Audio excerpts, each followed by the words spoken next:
क्या होगा अगर परमेश्वर के बारे में सबसे गहरा सत्य वह है जो हम अक्सर गलत समझते हैं? पवित्र शास्त्र हमें बताता है कि परमेश्वर प्रेम है, और यूहन्ना एक एक हमें एक ऐसे रहस्य की ओर इशारा करता है जो सदियों से विश्वासियों को चकित करता आया है।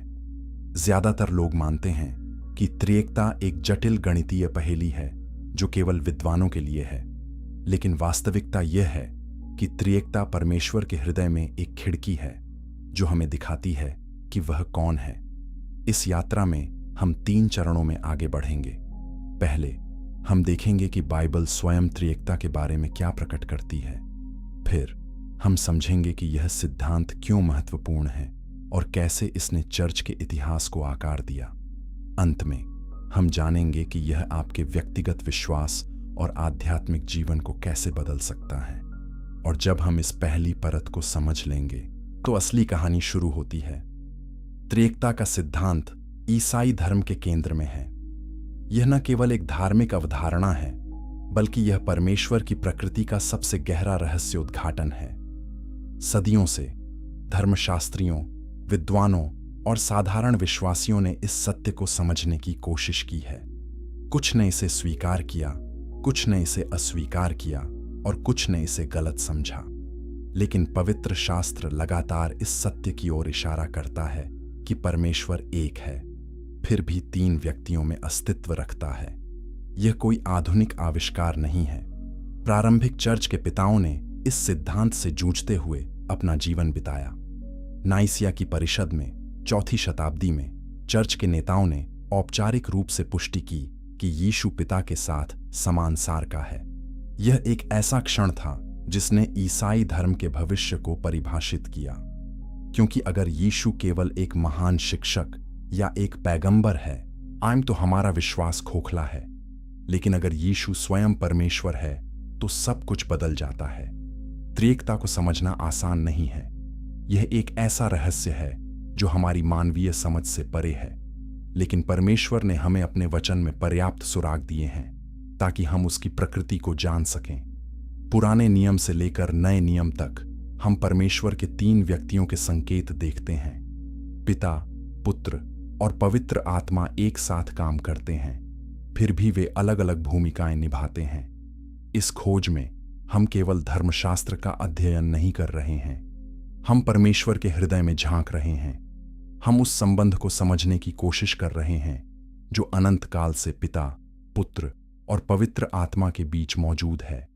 और इस संबंध को समझना हमारे अपने जीवन को बदल सकता है, क्योंकि हम इसी संबंध में आमंत्रित हैं। यह केवल एक सिद्धांत नहीं है, यह एक निमंत्रण है। अगले अध्याय में हम उस नींव की खोज करेंगे जो सब कुछ शुरू करती है, एक परमेश्वर का सत्य। क्योंकि त्रिएकता को समझने के लिए हमें पहले यह समझना होगा कि परमेश्वर एक है। यह विरोधाभासी लग सकता है, लेकिन यह त्रिएकता की सुंदरता है। एकता और विविधता एक साथ, परिपूर्ण सामंजस्य में। और यह सामंजस्य हमें परमेश्वर के बारे में कुछ गहरा बताता है जो हम अन्यथा कभी नहीं जान सकते। चैप्टर 2, एक परमेश्वर का सत्य, the truth of one God. व्यवस्था विवरण 6:4 यहूदी विश्वास का आधार है। हे इज़राइल, सुन, यहोवा हमारा परमेश्वर है, यहोवा एक ही है। इस घोषणा को शेमा कहा जाता है और यह हजारों वर्षों से यहूदी लोगों का विश्वास का केंद्र रहा है। यह एक स्पष्ट घोषणा है, परमेश्वर एक है, कोई अन्य देवता नहीं है, कोई प्रतिद्वंद्वी शक्तियां नहीं हैं, न कोई विभाजित राज्य नहीं है, केवल एक सच्चा और जीवित परमेश्वर है। यह एकेश्वरवाद का सिद्धांत है जो यहूदी और ईसाई धर्म दोनों को अन्य धर्मों से अलग करता है। लेकिन यहां कुछ आकर्षक है जो अक्सर अनदेखा किया जाता है।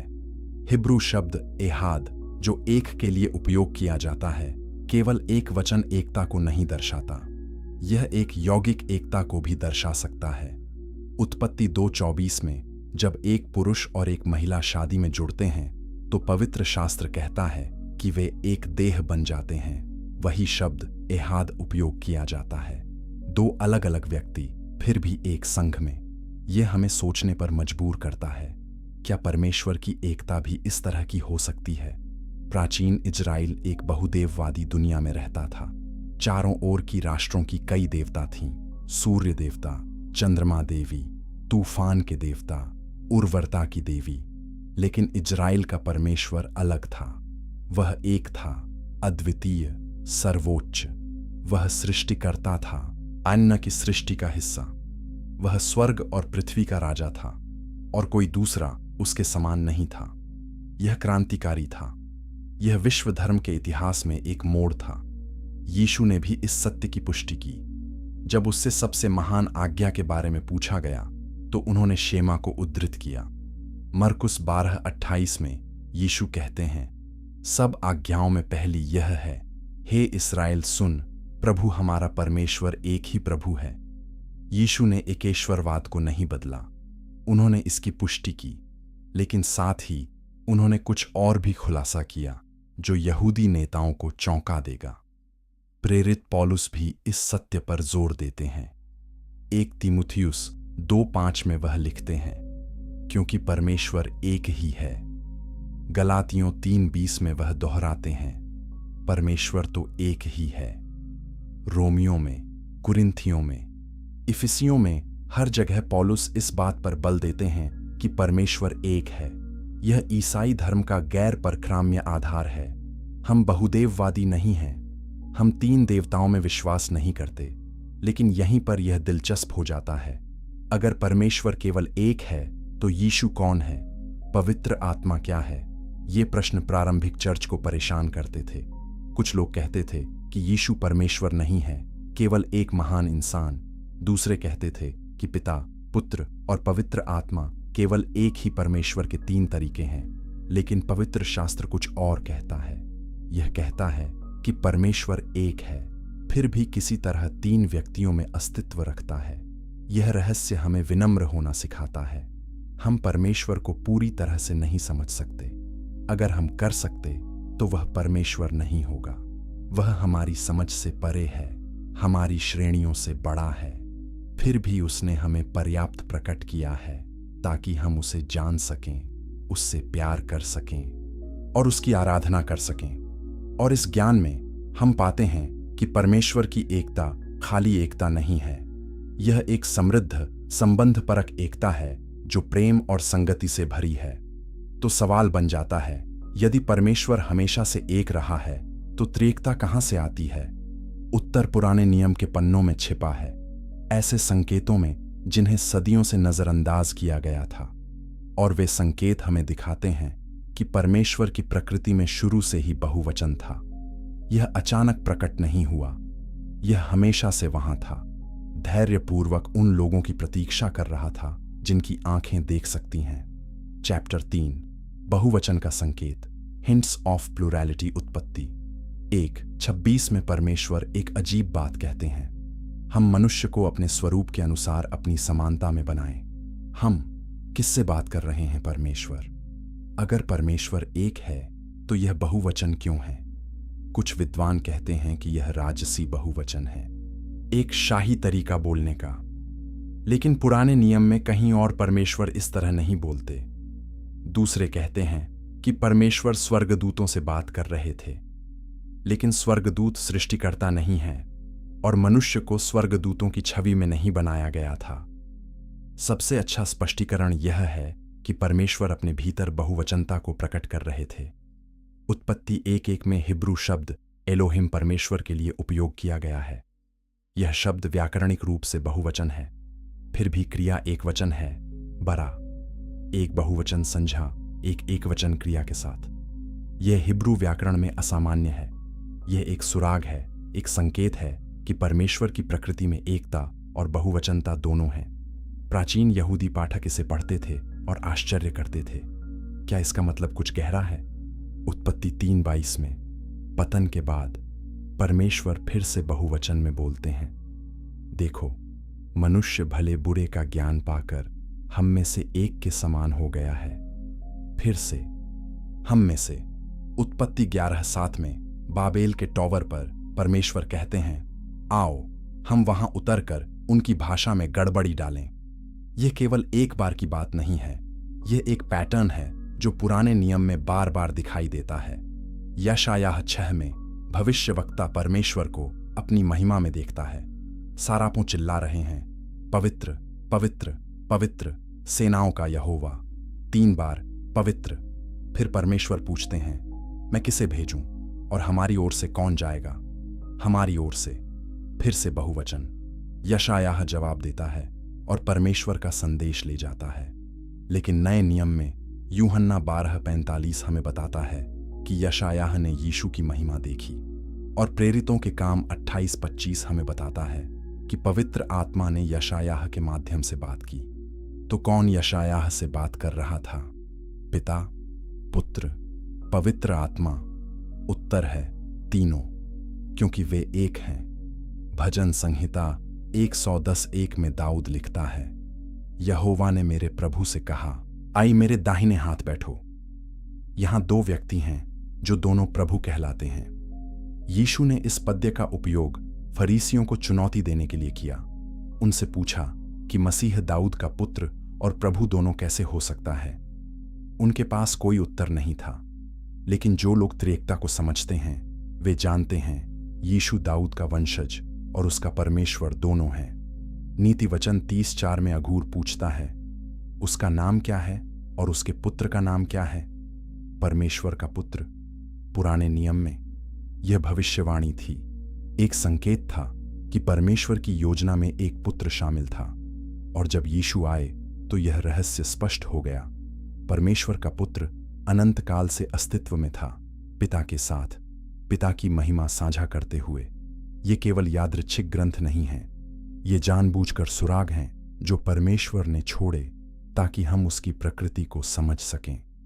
पुराना नियम त्रिएकता को स्पष्ट रूप से नहीं सिखाता, लेकिन यह इसकी नींव रखता है। यह हमें तैयार करता है, हमें संकेत देता है, हमें आश्चर्य करने के लिए आमंत्रित करता है।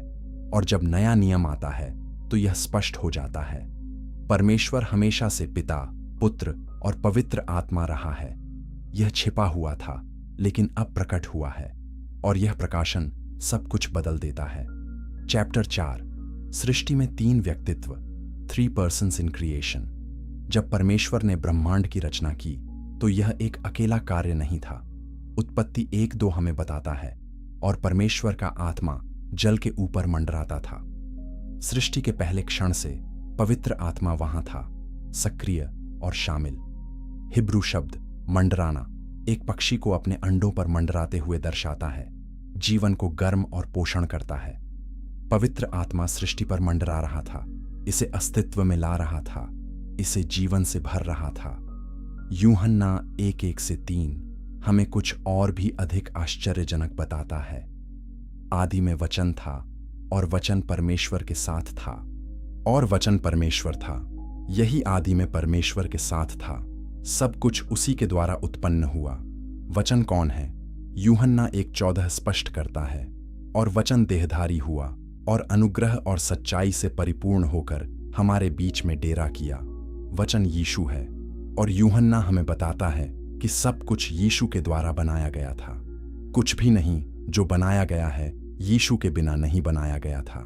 कुलुस्सियों 1:16 इसकी पुष्टि करता है, क्योंकि उसी में सब वस्तुओं की सृष्टि हुई, स्वर्ग की हो अथवा पृथ्वी की, देखी या अनदेखी, सिंहासन हो या प्रभुताएं या प्रधानताएं या अधिकार, सब वस्तुएं उसी के द्वारा और उसी के लिए सृजी गई हैं।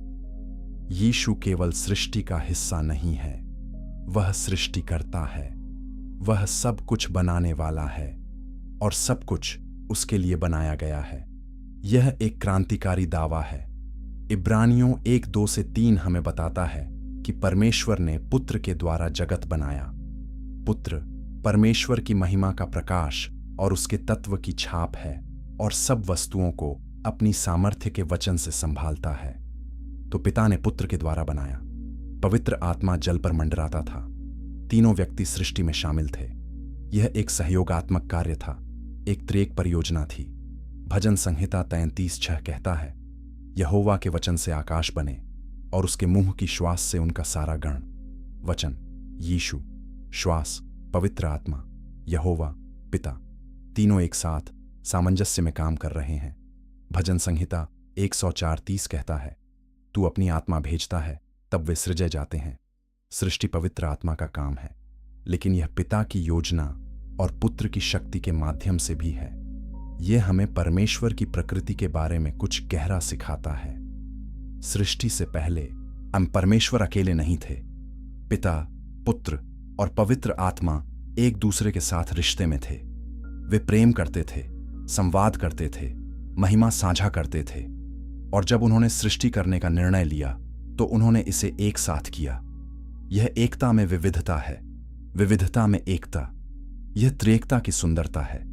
लेकिन सृष्टि केवल शुरुआत थी। परमेश्वर की योजना में कुछ और भी बड़ा था। मोक्ष की योजना, जो अनंत काल से पहले ही तैयार की गई थी। और इस योजना में पुत्र की भूमिका केंद्रीय होगी। वह केवल सृष्टिकर्ता नहीं होगा, बल्कि उद्धारकर्ता भी होगा। और यह हमें अगले महत्वपूर्ण सवाल पर ले जाता है। यीशु वास्तव में कौन है? क्या वह केवल एक महान शिक्षक है या कुछ और? चैप्टर 5, यीशु की दिव्यता, द डिविनिटी ऑफ जीसस। यीशु मसीह का दावा इतिहास में सबसे साहसी दावा है। यूहन्ना 10:30 में वह कहते हैं, मैं और पिता एक हैं। यहूदी नेता तुरंत समझ गए कि वह क्या दावा कर रहे थे। उन्होंने पत्थर उठाए और कहा, तू मनुष्य होकर अपने आप को परमेश्वर बनाता है। यीशु ने इनकार नहीं किया। उन्होंने अपने दावे को दोहराया, पवित्र शास्त्र से अपनी रक्षा की और अपनी पहचान पर दृढ़ रहे। वह पिता के साथ एक थे। यूहन्ना 8:58 में यीशु एक और चौंकाने वाली बात कहते हैं, मैं तुमसे सच सच कहता हूं कि पहले इसके कि इब्राहिम उत्पन्न हुआ, मैं हूं। यह वही नाम है जो परमेश्वर ने मूसा को जलती झाड़ी में दिया था। निर्गमन 3:14 में परमेश्वर ने कहा, मैं जो हूं सो हूं। यीशु उस नाम को अपने लिए ले रहे थे, घोषणा कर रहे थे कि वह अनंत परमेश्वर है। फरीसियों ने फिर से पत्थर उठाए। यह ईश्वर निंदा थी या सत्य? फिलिप्पियों 2:6 कहता है कि यीशु परमेश्वर के स्वरूप में होकर भी परमेश्वर के तुल्य होने को अपने वश में रखने की वस्तु न समझा। यीशु के पास परमेश्वर की प्रकृति थी। वह परमेश्वर के स्वरूप में था, लेकिन उन्होंने अपने आप को खाली कर दिया, एक दास का रूप धारण किया, मनुष्य के समान बन गए। यह अवतार का रहस्य है। परमेश्वर मनुष्य बन गया, फिर भी परमेश्वर होना नहीं छोड़ा। कुलुस्सियों 2:9 स्पष्ट रूप से घोषणा करता है, क्योंकि उसी में ईश्वरत्व की सारी परिपूर्णता सदैव वास करती है। यीशु में ईश्वरत्व की पूर्णता रहती है। वह परमेश्वर का एक हिस्सा नहीं है या परमेश्वर का एक पहलू नहीं है। वह पूर्ण परमेश्वर है और मानव देह में। तीतुस 2:13 यीशु को हमारा महान परमेश्वर और उद्धारकर्ता कहता है। 2 पतरस 1:1 उन्हें हमारे परमेश्वर और उद्धारकर्ता यीशु मसीह कहता है। प्रेरित स्पष्ट थे, यीशु परमेश्वर है। इब्रानियों 1:3 यीशु को परमेश्वर की महिमा का प्रकाश और उसके तत्व की छाप कहता है। वह परमेश्वर का सटीक प्रतिनिधित्व है। यीशु को देखना परमेश्वर को देखना है। यूहन्ना 14:9 में यीशु कहते हैं, जिसने मुझे देखा है उसने पिता को देखा है। यह एक असाधारण दावा है। कोई पैगंबर ऐसा नहीं कह सकता, कोई शिक्षक ऐसा नहीं कह सकता, केवल परमेश्वर ऐसा कह सकता है। यीशु ने वे कार्य किए जो केवल परमेश्वर कर सकता है। उन्होंने पापों को माफ किया। मरकुस 2:7 में धर्मशास्त्री सही तरीके से पूछते हैं, परमेश्वर को छोड़ कौन पाप क्षमा कर सकता है? यीशु ने तूफानों को शांत किया। मरकुस 4:41 में शिष्य पूछते हैं, यह कौन है कि आंधी और पानी भी उसकी आज्ञा मानते हैं? उन्होंने मृतकों को जिलाया। यूहन्ना 11 में लाजर को जीवन में वापस बुलाया। उन्होंने अपनी स्वयं की मृत्यु और पुनरुत्थान की भविष्यवाणी की और इसे पूरा किया। ये केवल चमत्कार नहीं थे, ये उनकी दिव्यता के प्रमाण थे। यीशु ने आराधना स्वीकार की। मत्ती 14:33 में शिष्य उसकी आराधना करते हैं। यूहन्ना 9:38 में अंधा व्यक्ति उसकी आराधना करता है। यूहन्ना 20:28 में थोमा उसे मेरे प्रभु और मेरे परमेश्वर कहता है और यीशु उसे नहीं रोकते। इब्रानियों 1:6 कहता है, परमेश्वर के सब दूत उसको दंडवत करें। आराधना केवल परमेश्वर के लिए है, फिर भी यीशु इसे स्वीकार करते हैं क्योंकि वह परमेश्वर है। लेकिन यीशु की दिव्यता केवल धर्मशास्त्र का मामला नहीं है, यह व्यक्तिगत है। यह हमारे मोक्ष का आधार है। अगर यीशु केवल एक अच्छे व्यक्ति थे तो उनकी मृत्यु हमें नहीं बचा सकती। अगर वह केवल एक पैगंबर थे तो उनका खून हमारे पापों को धो नहीं सकता। लेकिन क्योंकि यीशु परमेश्वर है, उनका बलिदान अनंत मूल्य रखता है। यह हमारे सभी पापों को ढक सकता है, हमें पूरी तरह से बचा सकता है और हमें परमेश्वर के साथ शांति दे सकता है। और यह हमें त्रिएकता के तीसरे व्यक्ति की ओर ले जाता है, पवित्र आत्मा, जो आज भी विश्वासियों में सक्रिय है। चैप्टर 6, पवित्र आत्मा का व्यक्तित्व, the person of the Holi spirit. पवित्र आत्मा कोई अमूर्त शक्ति नहीं है, वह एक व्यक्ति है, पिता और पुत्र के साथ सहसमान। फिर भी इतिहास में पवित्र आत्मा को अक्सर गलत समझा गया है, अनदेखा किया गया है या कम करके आंका गया है। कुछ उसे केवल एक प्रभाव या परमेश्वर की शक्ति के रूप में देखते हैं, लेकिन पवित्र शास्त्र स्पष्ट है, पवित्र आत्मा एक व्यक्ति है जिसके पास व्यक्तित्व के सभी गुण हैं। वह सोचता है, महसूस करता है, चुनाव करता है और कार्य करता है। यूहन्ना 14:26 में यीशु पवित्र आत्मा को सहायक कहते हैं। यह शब्द पैराक्लेटोस है, जिसका अर्थ है एक सलाहकार, एक आराम देने वाला जो आपके पक्ष में खड़ा है। यीशु कहते हैं कि पवित्र आत्मा तुम्हें सब बातें सिखाएगा और जो कुछ मैंने तुमसे कहा है वह सब तुम्हें स्मरण दिलाएगा। सिखाना और याद दिलाना व्यक्तिगत कार्य है। एक अमूर्त शक्ति ऐसा नहीं कर सकती, केवल एक व्यक्ति कर सकता है। यूहन्ना 16:13 कहता है, जब वह अर्थात सत्य का आत्मा आएगा तो तुम्हें सब सत्य का मार्ग बताएगा, क्योंकि वह अपनी ओर से न कहेगा, परंतु जो कुछ सुनेगा वही कहेगा। पवित्र आत्मा बोलता है, सुनता है और मार्गदर्शन करता है। ये व्यक्तिगत क्रियाएं हैं। प्रेरितों के काम 13:2 में पवित्र आत्मा कहता है, मेरे लिए बरनबास और शाऊल को उस काम के लिए अलग कर दो जिसके लिए मैंने उन्हें बुलाया है। पवित्र आत्मा बुलाता है, चुनता है और भेजता है। यह एक व्यक्तिगत इच्छा है। रोमियो 8:27 कहता है कि पवित्र आत्मा पवित्र लोगों के लिए परमेश्वर की इच्छा के अनुसार निवेदन करता है। वह हमारे लिए मध्यस्थता करता है, हमारी ओर से प्रार्थना करता है। 1 कुरिन्थियों 12:11 कहता है कि पवित्र आत्मा आत्मिक वरदानों को अपनी ही इच्छा के अनुसार वितरित करता है। उसकी अपनी इच्छा है, उसका अपना निर्णय है। इफिसियों 4:30 हमें चेतावनी देता है, परमेश्वर के पवित्र आत्मा को शोकित मत करो। एक व्यक्ति को शोकित किया जा सकता है, एक शक्ति को नहीं। पवित्र आत्मा के पास बुद्धि है, 1 कुरिन्थियों 2:10-11। उसके पास ज्ञान है, यशायाह 11:2। उसके पास मन है, रोमियो 8:27। वह प्रेम करता है, रोमियो 15:30। वह निर्णय लेता है, प्रेरितों के काम 15:28। वह बोलता है, प्रकाशित वाक्य 2:7। वह गवाही देता है, यूहन्ना 15:26। वह सिखाता है, यूहन्ना 14:26। वह मार्गदर्शन करता है, प्रेरितों के काम 16:6-7। ये सभी व्यक्तित्व के गुण हैं। पवित्र आत्मा भी पूर्ण परमेश्वर है। प्रेरितों के काम 5:3-4 में पतरस अनन्यास से कहता है, तूने पवित्र आत्मा से झूठ बोला है। तूने मनुष्यों से नहीं परंतु परमेश्वर से झूठ बोला। पवित्र आत्मा से झूठ बोलना परमेश्वर से झूठ बोलना है। 1 कुरिन्थियों 3:16 कहता है, क्या तुम नहीं जानते कि तुम परमेश्वर का मंदिर हो और परमेश्वर का आत्मा तुम में वास करता है? परमेश्वर का आत्मा परमेश्वर है। 2 कुरिन्थियों 3:17-18 कहता है, प्रभु आत्मा है। पवित्र आत्मा के पास दैवीय गुण हैं। वह सर्वव्यापी है।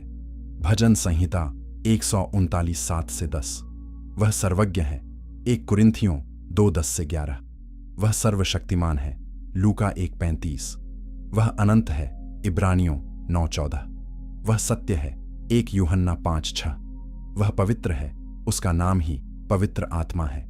ये सभी परमेश्वर के गुण हैं और पवित्र आत्मा उन सभी को रखता है। पवित्र आत्मा का काम व्यापक है। वह पुनर्जन्म में शामिल है, यूहन्ना 3:5-6। वह पवित्रीकरण में शामिल है 2 थिस्सलुनीकियों 2:13। वह आश्वासन देता है रोमियो 8:16। वह सशक्त बनाता है प्रेरितों के काम 1:8। वह फल उत्पन्न करता है गलातियों 5:22-23। वह वरदान देता है 1 कुरिन्थियों 12:7-11। वह प्रार्थना में मदद करता है रोमियो 8:26। वह सत्य में मार्गदर्शन करता है यूहन्ना 16:13। बिना पवित्र आत्मा के ईसाई जीवन असंभव है। मत्ती 28:19 में यीशु आज्ञा देते हैं पिता और पुत्र और पवित्र आत्मा के नाम में बपतिस्मा दो। 3 नाम, फिर भी नाम एक वचन है। यह त्रिएकता का सबसे स्पष्ट संकेत है। 3 व्यक्ति, एक परमेश्वर, एक नाम। और यह हमें त्रिएकता के मूल की समझ की ओर ले जाता है। वे 3 देवता नहीं हैं और न ही एक व्यक्ति 3 भूमिकाओं में है। यह कुछ और है, कुछ गहरा और अधिक रहस्यमय। चैप्टर 7। 3 परमेश्वर नहीं, एक सार, नॉट 3 गॉड्स 1 एसेंस। त्रिएकता का सबसे बड़ा खतरा गलतफहमी है। इतिहास में 2 प्रमुख गलतियां बार बार सामने आई हैं। पहली, त्रिदेववाद, यह विचार कि 3 अलग देवता हैं।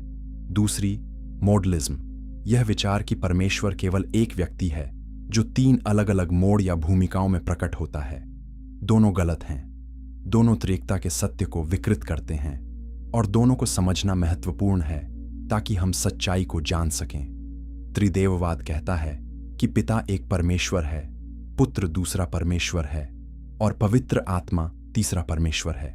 3 अलग अलग देवता जो किसी तरह एक साथ काम करते हैं। लेकिन यह बहुदेववाद है, एकेश्वरवाद नहीं। यह पवित्र शास्त्र के स्पष्ट शिक्षण का खंडन करता है कि परमेश्वर एक है। व्यवस्था विवरण 6:4, यशायाह 45:5, याकूब 2:19 सभी घोषणा करते हैं कि केवल एक परमेश्वर है, 3 नहीं। त्रिदेववाद को अस्वीकार किया जाना चाहिए। मोडलिज्म कहता है कि पिता, पुत्र और पवित्र आत्मा केवल एक ही परमेश्वर के 3 मोड या भूमिकाएं हैं। जैसे एक व्यक्ति एक पिता, एक पति और एक कर्मचारी हो सकता है, वैसे ही परमेश्वर कभी पिता के रूप में, कभी पुत्र के रूप में, कभी पवित्र आत्मा के रूप में कार्य करता है।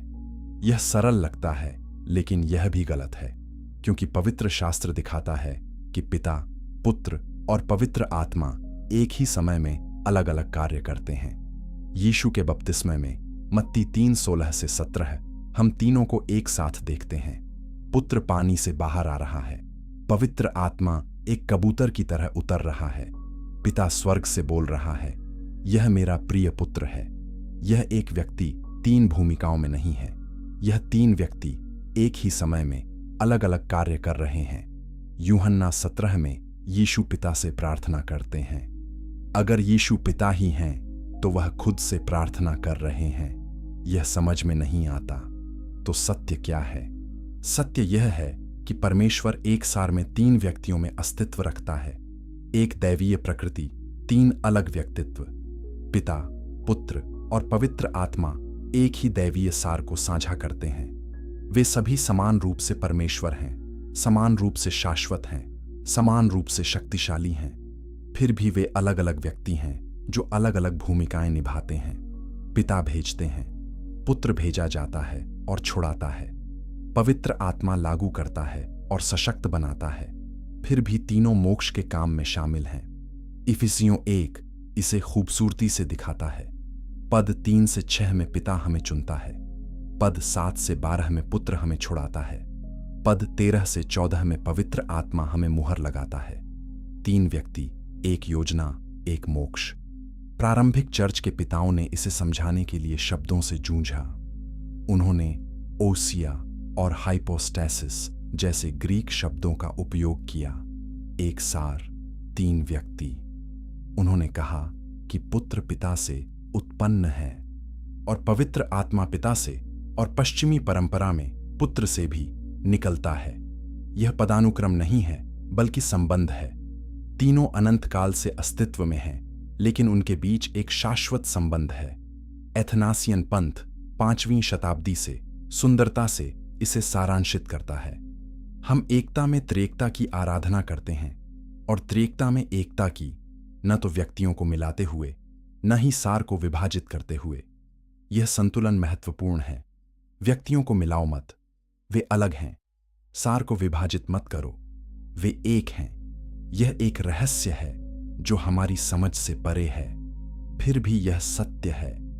और यह सत्य केवल बौद्धिक जिज्ञासा नहीं है, यह हमारे विश्वास का दिल है। क्योंकि अगर परमेश्वर त्रिएकता नहीं है तो प्रेम उसकी प्रकृति का हिस्सा नहीं हो सकता।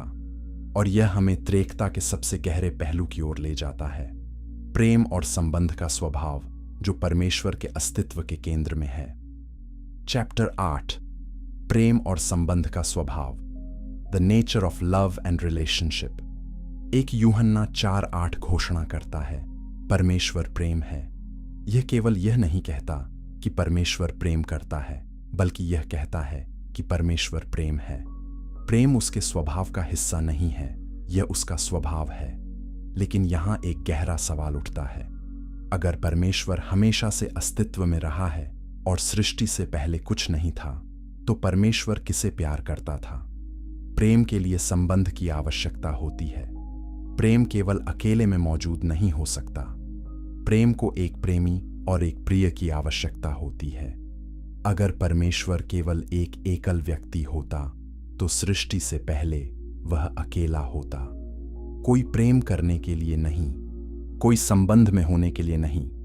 लेकिन त्रिएकता यह समस्या हल करती है। अनंत काल से पिता ने पुत्र से प्रेम किया है, पुत्र ने पिता से प्रेम किया है। पवित्र आत्मा उस प्रेम का बंधन है, वह प्रेम जो पिता और पुत्र के बीच बहता है। परमेश्वर अपने भीतर प्रेम का समुदाय है। यह सबसे गहरा सत्य है जो हम परमेश्वर के बारे में जान सकते हैं। यूहन्ना 17:24 में यीशु प्रार्थना करते हैं और कहते हैं, तूने जगत की उत्पत्ति से पहले मुझसे प्रेम किया। जगत की उत्पत्ति से पहले, अनंत काल से पिता ने हमेशा पुत्र से प्रेम किया है। यूहन्ना 17:5 में यीशु कहते हैं, हे पिता, अब तू अपने साथ मेरी महिमा कर, वह महिमा जो जगत के होने से पहले मेरी तेरे साथ थी। पुत्र ने हमेशा पिता के साथ महिमा साझा की है। यह एक शाश्वत संबंध है, एक अनंत प्रेम है। यह समझ सब कुछ बदल देती है। सृष्टि एक आवश्यकता से नहीं थी। परमेश्वर को संगति के लिए हमारी आवश्यकता नहीं थी, वह अपने भीतर पूर्ण संगति में था। सृष्टि प्रेम का एक अतिप्रवाह था।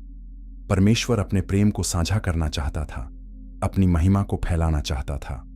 उसने हमें इसलिए नहीं बनाया क्योंकि वह अकेला था, बल्कि इसलिए कि वह उदार था। उसने हमें अपने प्रेम के समुदाय में आमंत्रित करना चाहा। यह हमें सिखाता है कि हम किस लिए बनाए गए थे। हम संबंध के लिए बनाए गए थे।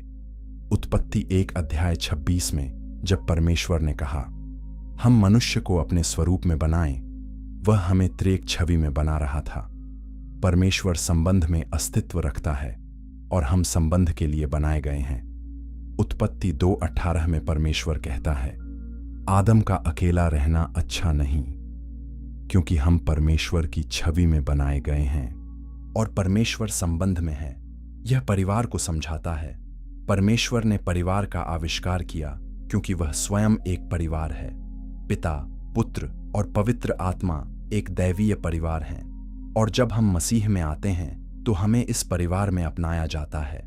रोमियो 8:15 कहता है, तुमने दासत्व की आत्मा नहीं पाई कि फिर भयभीत हो, परंतु लेपालकपन की आत्मा पाई है, जिससे हम हे अब्बा, हे पिता कहकर पुकारते हैं। हम परमेश्वर के बच्चे हैं। हम त्रिएक परिवार का हिस्सा हैं। यह चर्च को समझाता है। चर्च केवल एक संगठन नहीं है, यह मसीह की देह है, विश्वासियों का समुदाय है जो परमेश्वर के त्रिएक प्रेम को प्रतिबिंबित करने के लिए एक साथ बुलाया गया है। यूहन्ना 17:21 में यीशु प्रार्थना करते हैं, जैसा तू हे पिता मुझ में है और मैं तुझ में हूं, वैसे ही वे भी हम में हों। हमारी एकता त्रिएक एकता को प्रतिबिंबित करनी चाहिए। हमारा प्रेम त्रिएक प्रेम को प्रतिबिंबित करना चाहिए। यह शादी को समझाता है। इफिसियों 5:31-32 शादी को एक महान भेद कहता है जो मसीह और चर्च के बीच संबंध को दर्शाता है। लेकिन गहराई से यह त्रिएक संबंध को दर्शाता है, एकता में विविधता, विविधता में एकता, प्रेम में आत्मसमर्पण, आत्मसमर्पण में प्रेम। यह सब त्रिएकता से शुरू होता है और यह हमें यह समझने में मदद करता है कि हमारा मोक्ष कैसे काम करता है, क्योंकि मोक्ष एक त्रिएक परियोजना है जिसमें पिता, पुत्र और पवित्र आत्मा शामिल हैं। चैप्टर 9, मोक्ष में त्रिएकता की भूमिका, द ट्रिनिटी इन सैल्वेशन। मोक्ष एक व्यक्ति का काम नहीं है, यह त्रिएकता की सहयोगी परियोजना है। पिता योजना बनाता है, पुत्र निष्पादित करता है और पवित्र आत्मा लागू करता है। तीनों आवश्यक हैं, तीनों एक साथ काम करते हैं और तीनों हमें बचाने के लिए अपनी महिमा को हमारे साथ साझा करते हैं। यह समझना कि त्रिएकता मोक्ष में कैसे कार्य करती है, हमारे विश्वास को गहरा करती है और हमारी आराधना को समृद्ध करती है। इफिसियों 1:3-14 मोक्ष की त्रिएक प्रकृति का सबसे स्पष्ट विवरण प्रदान करता है। पद 3-6 पिता पर केंद्रित हैं। उसने हमें जगत की उत्पत्ति से पहले मसीह में चुन लिया कि हम उसके निकट प्रेम में पवित्र और निर्दोष हों। पिता ने योजना बनाई, उसने हमें चुना, उसने हमें पूर्व नियत किया, उसने हमारे मोक्ष की शुरुआत की। यह सब अनंत काल में सृष्टि से पहले हुआ। पद 7-12 पुत्र पर केंद्रित हैं। उसमें हमें उसके लोहू के द्वारा छुटकारा अर्थात अपराधों की क्षमा उसके उस अनुग्रह के धन के अनुसार मिला है। पुत्र ने छुड़ाया, उसने अपना खून बहाया, उसने हमारे पापों का मूल्य चुकाया, उसने क्रूस पर परमेश्वर के क्रोध को संतुष्ट किया, उसने हमें शैतान की शक्ति से मुक्त किया। यह इतिहास में कलवरी पर हुआ। पद 13-14 पवित्र आत्मा पर केंद्रित हैं। तुम पर भी, जब तुमने सच्चाई के वचन को, जो तुम्हारे उद्धार का सुसमाचार है, सुना और जिस पर तुमने विश्वास भी किया, प्रतिज्ञा किए हुए पवित्र आत्मा की छाप लगी, जो हमारे मिलने वाले मोल के छुटकारे के लिए हमारी मीरास का बयाना है। पवित्र आत्मा लागू करता है, वह हमें मुहर लगाता है, वह सुरक्षा देता है, वह हमारे उद्धार की गारंटी है। यह हमारे जीवन में हमारे विश्वास के क्षण में होता है। तीतुस 3:4-6 भी इस त्रिएक पैटर्न को दिखाता है। परंतु जब हमारे उद्धारकर्ता परमेश्वर की कृपा और मनुष्यों पर उसका प्रेम प्रकट हुआ, तो उसने हमारा उद्धार किया, पवित्र आत्मा के द्वारा नया जन्म देने और नया बनाने के स्नान के द्वारा, जिसे उसने हम पर यीशु मसीह हमारे उद्धारकर्ता के द्वारा अधिकाई से बहाया। पिता की कृपा, पुत्र का काम, पवित्र आत्मा का नया जन्म, तीनों मिलकर हमें बचाते हैं। 1 पतरस 1-2 विश्वासियों को पिता परमेश्वर के भविष्य ज्ञान के अनुसार आत्मा के द्वारा पवित्र किए जाने और यीशु मसीह की आज्ञा मानने और उसके लोहू के छिड़के जाने के लिए चुने गए कहता है। फिर से तीनों व्यक्ति, पिता का चुनाव, पुत्र का लोहू, आत्मा का पवित्रीकरण, यह एक सुंदर त्रिएक नृत्य है जो हमें पाप से मुक्ति में ले जाता है। पिता हमें आकर्षित करता है। यूहन्ना 6:44 में यीशु कहते हैं, कोई मेरे पास नहीं आ सकता जब तक पिता जिसने मुझे भेजा है उसे खींच न ले। यह पिता है जो पहल करता है। वह हमारे हृदयों को खोलता है, हमारी आंखों को खोलता है, हमें अपने पुत्र की ओर खींचता है। बिना पिता के कार्य के हम कभी भी मसीह के पास नहीं आएंगे। पुत्र हमें बचाता है।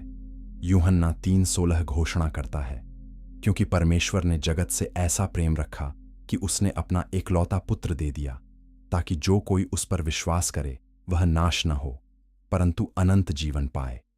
पुत्र ने अपना जीवन दिया, उसने हमारी सजा ली, उसने हमारे स्थान पर मरा। उसका बलिदान हमारे पापों को ढकता है और हमें परमेश्वर के साथ मेल मिलाप करता है। पवित्र आत्मा हमें मुहर लगाता है। इफिसियों 1:13 कहता है कि जब हमने विश्वास किया तो प्रतिज्ञा किए हुए पवित्र आत्मा की छाप लगी। पवित्र आत्मा हमारी सुरक्षा की गारंटी है। वह हमारे उद्धार का बयाना है। वह हम में वास करता है, हमें सिखाता है, हमें मार्गदर्शन करता है और हमें मसीह की समानता में बदलता है। बिना पवित्र आत्मा के हम ईसाई जीवन नहीं जी सकते। मोक्ष की हर पहलू में त्रिएकता शामिल है। पश्चाताप, पिता बुलाता है, पुत्र हमारे पापों को क्षमा करता है, पवित्र आत्मा हमें पश्चाताप की ओर ले जाता है। विश्वास।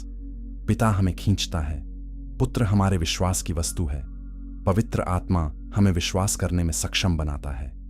पवित्रीकरण। पिता हमें अलग करता है, पुत्र हमारे लिए पवित्रता का उदाहरण है, पवित्र आत्मा हमें पवित्र बनाता है। महिमा मंडन।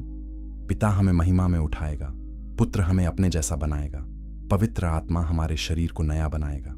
सब कुछ त्रिएक है और यह त्रिएक प्रकृति हमारी प्रार्थना और आराधना में भी प्रकट होनी चाहिए। चैप्टर 10। प्रार्थना और आराधना में त्रिएकता। Trinity in prayer and worship. हर प्रार्थना जो हम करते हैं वह त्रिएक है।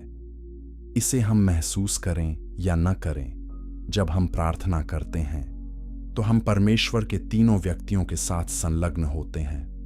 हम पिता से प्रार्थना करते हैं, हम पुत्र के माध्यम से प्रार्थना करते हैं, हम पवित्र आत्मा में प्रार्थना करते हैं।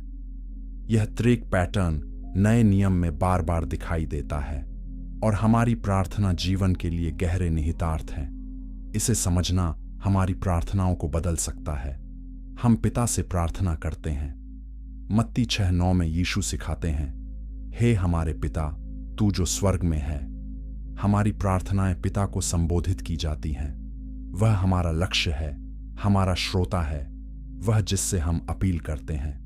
यूहन्ना 16:23 में यीशु कहते हैं, यदि तुम मेरे नाम से पिता से कुछ मांगोगे तो वह तुम्हें देगा। हम पिता से मांगते हैं क्योंकि वह दाता है, प्रदाता है, हमारा स्वर्गीय पिता है। हम पुत्र के माध्यम से प्रार्थना करते हैं। यूहन्ना 14:6 में यीशु घोषणा करते हैं, मार्ग और सत्य और जीवन मैं ही हूं। उमी कोई मेरे द्वारा बिना पिता के पास नहीं पहुंच सकता।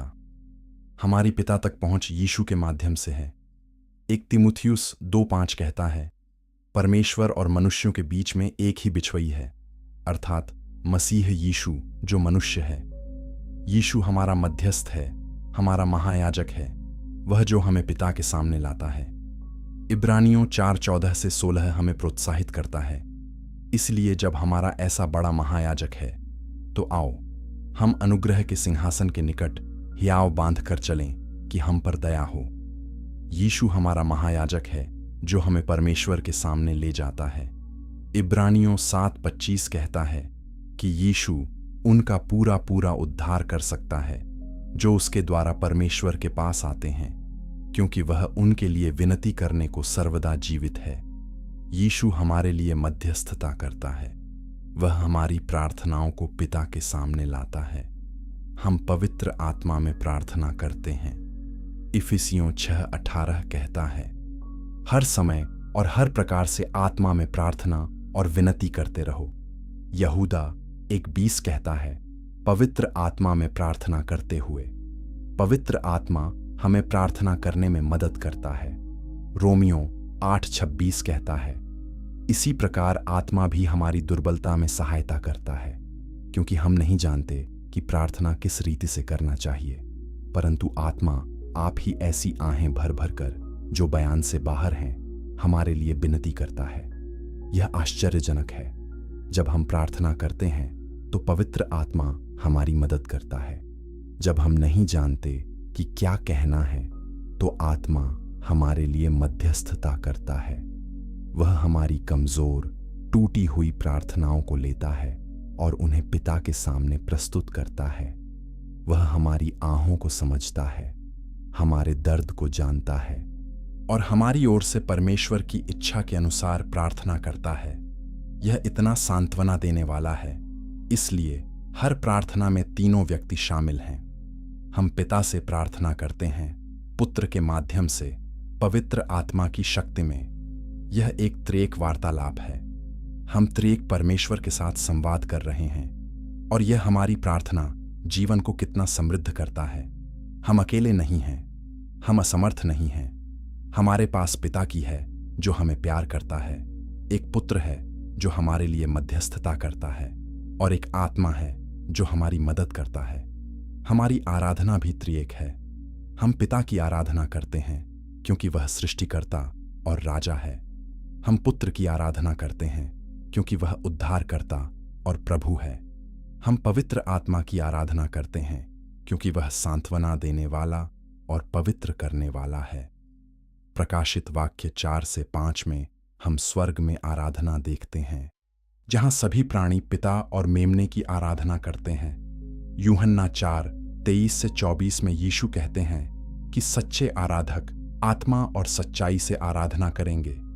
जब हम आराधना करते हैं तो हम परमेश्वर के त्रिएक स्वभाव का जश्न मना रहे हैं। हम पिता की महिमा कर रहे हैं जिसने हमें चुना। हम पुत्र का धन्यवाद कर रहे हैं जिसने हमें छुड़ाया। हम आत्मा की स्तुति कर रहे हैं जो हम में वास करता है।